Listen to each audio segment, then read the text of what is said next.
everybody. I'm not sure if I need the microphone or not. My name's Carroll, and as the Congressman said, three of us are running for City Council.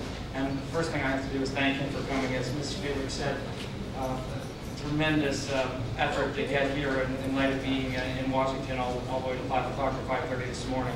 But they did a great thing. They voted for some budget cuts, and it's the way to go. You know, when you want to get on the ballot, the first thing you have to do is you have to walk around and get signed signatures and people to sign your petitions. I've been doing that already. We started on Tuesday and walked around and already meeting a lot of people. And as you go door to door, the theme is the same thing. Everyone asks me the questions about what's happened to our city. I met a few people that actually said that they knew my grandfather. They worked for my grandfather on his garbage truck, and then they moved on and worked for his brother, my great uncle, in his moving business.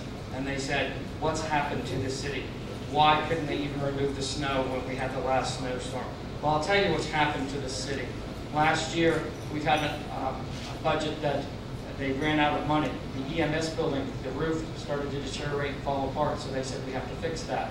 They voted to borrow $6 million to fix the EMS building. They took that $6 million and put it into the general fund, didn't fix the EMS building.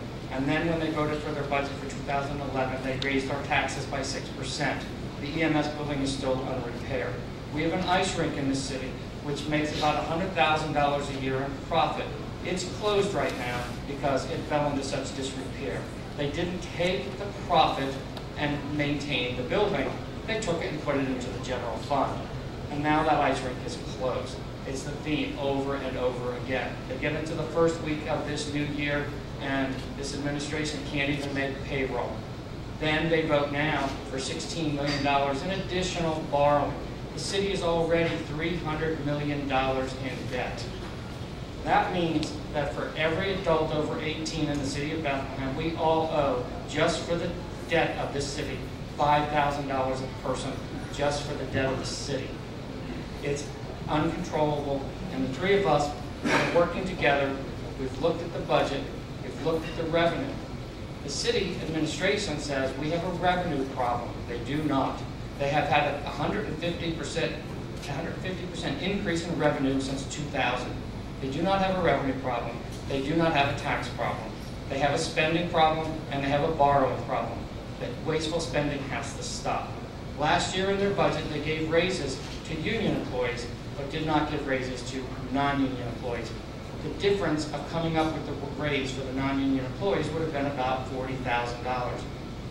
They can't come up with $40,000, but the mayor continues to have a car that the city's taxpayers drive, that he drives at the expense of the taxpayers. Also, his city administrators also get cars. The controller said that $100,000 could be saved if they simply stopped using those cars. They could have given the raises to the non-union workers. That's what we're doing here. We're looking and saying when the spending is out of control, our taxes have gone up, and we need to do something about that. And we're not just using words. We actually have looked at the budget. We know where the revenue sources are. We know what their expenditures are. We know where the waste is. And we were going to put forward an alternative budget as soon as we are elected to stop all of this. And we're going to work together with Al Barnatos and Tony Sameo, and I'll hand it over to Tony Sameo. Thank you.